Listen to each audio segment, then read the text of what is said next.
Hi, my name is Jonathan Chung, and today we'll be talking about the ABCX model and the double ABCX model. And these are just based on the information given in the slides and lecture. So the ABCX model is basically a model that explains how families respond to stress. And so the A in the model responds or correlates with a stressor event. So that's going to be any external or internal stressor that can relate to the family, such as illness, economics, and that kind of stuff. The B is going to be the resources, so the family's ability or how do I say it? Like resources that they have to cope with the stressors. So such as their financial security, emotional support, or any other kind of tools that they have to cope with the stressors in their lives.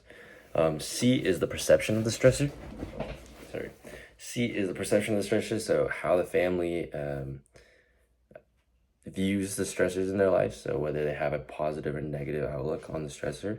And then X is going to represent crisis, so if the stressor overwhelms the family's A and B, which is going to be the resource B and C, so resources and coping ability and outlook, it results in a crisis.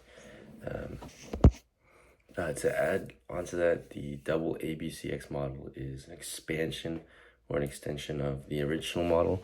It relates to how families adjust to stressors or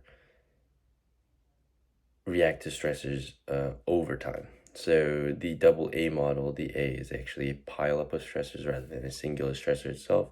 So new or lingering stressors from current and previous events.